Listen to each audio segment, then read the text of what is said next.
हाय, hello, नमस्कार. स्वागत आहे तुमचे माझ्या यूट्यूब चॅनलवर, ज्याचं नाव आहे अनुश्रीच्या गमती. तर बघा, आज खरं तर आर्यनची माझ्या तब्येत बिघडली होती. त्याला काहीच खावंसं वाटत नव्हतं, म्हणून म्हणलं त्याच्या आवडीचं काहीतरी बनावं.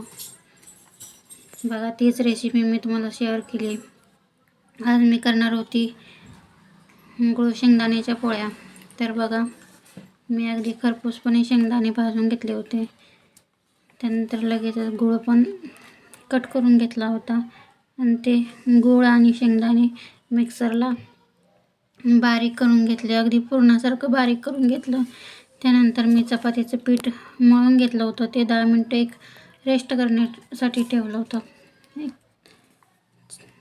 पीठ छान भिजलं का मग पोळ्या अगदी मस्त होऊन जातात. अगदी त्याचे छोटे छोटे गोळे करून घेतले. अगदी पोळ्याला बनवतो ना त्या पद्धतीने गोळे करून घेतले ना तर छान होऊन जाते. तशा गूळ आणि शेंगदाण्याच्या पोळ्या अशा टम्म फुगत नाहीत, कारण त्यात गूळ ॲड केल्यामुळे ते तशाच राहून जातात. तर बघा, मी अगदी पुरणपोळ्या बनवतो ना त्या पद्धतीने बनवून घेतल्या होत्या. छोटे छोटे उंडे करून घेतले. जास्त मोठ्या पण नाही, जास्त छोट्या पण नाही, अशा पद्धतीने लाटून घेतल्या. जास्त पातळ नाही बनवायचं, नाहीतर ते मग असं करपतात. म्हणून मग जरा जाडसर असे पोळ्या लाटून घेतल्या होत्या. मला सगळ्या पोळ्या माझ्या बनवून झाल्या होत्या. पटपट पोळ्या बनवून घेतल्या आणि त्यानंतर मग मी आर्यनला थोडं खाऊ घातलं होतं. खरं तर त्याच्या आज शाळेचा दुसरा दिवस आहे, पण काल दुपारी आल्यापासूनच त्याची तब्येत बिघडली होती. त्याला उलट्या वगैरे चालू झाल्या होत्या, त्यामुळे त्याला विकनेस आला होता. म्हणून तो मग आज स्कूललाच गेला नाही. त्यामुळे मग त्यात आज आमच्याकडे लाईट गेल्यामुळे नाही त्याला करमना झालं होतं. म्हणून तो म्हणत होता, मम्मी मला करमना झाले. तर मग मी त्याला थोडा स्टडी करायला लावला होता. बघा, तो काहीतरी काढायचं म्हणून तो माय सेल्फ लिहित बसला होता. ठीक आहे ना, मुलांना मग अशाच पद्धतीने सवय लागून जाते की नाहीतर राहतं कसं त्यांचं रुटीन बिघडलं का मग त्यांना नंतर अभ्यास करावा असं वाटत नाही. म्हणून मग मी त्याला थोडा अभ्यास करायला लावला होता.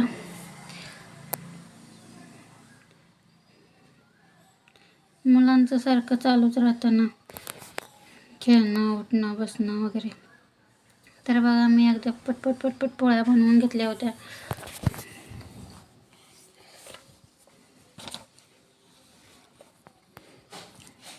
चपात्या अगदी अशा करपल्यासारख्या होऊन जातात, पण छान टेस्ट खूप छान येते. अगदी मुलं आवडीनं खातात. ज्याला असं काहीच खाण्याची इच्छा होत नाही ना, त्यांना अशा प्रकारे पोळ्या बनवून दिल्यानं तर एका दुसरी तरी किंमत खाऊन जातात. आणि त्यांना जो विकनेस येतो ना तो गूळ आणि शेंगदाण्यामुळे भरून निघतो. अशा उद्देशाने मी गूळ शेंगदाण्याच्या पोळ्या बनवल्या होत्या. तर तुमच्याकडे पण बनवतात का? नक्की कमेंटमध्ये सांगत चला. व्हिडिओला लाईक करत चला. तर माझे व्हिडिओ आवडल्यास चॅनलला नक्की सबस्क्राईब करा.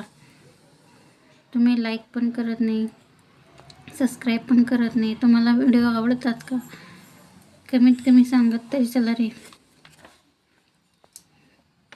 आय होप की तुम्हाला आवडतच असतील. तर बघा, अशापैकी माझ्या पोळ्या बनवून झाल्या होत्या. त्यानंतर मी एका दुसरी चपाती पण लाटून घेतली होती.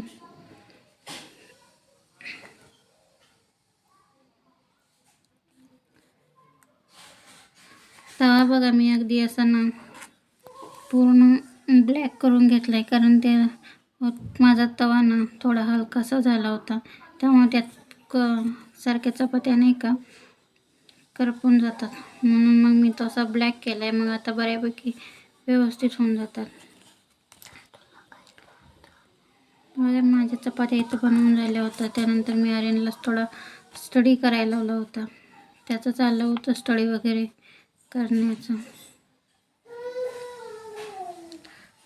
छान असा तो रायटिंग करत बसला होता.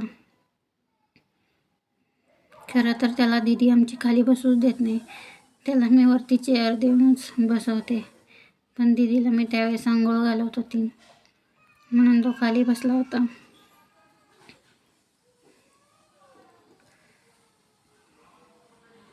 रायटिंग बऱ्यापैकी तो छान करतोय.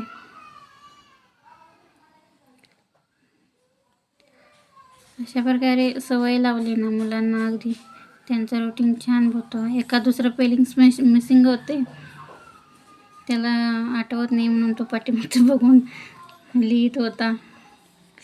खरं तर तो छान रायटिंग करतोय.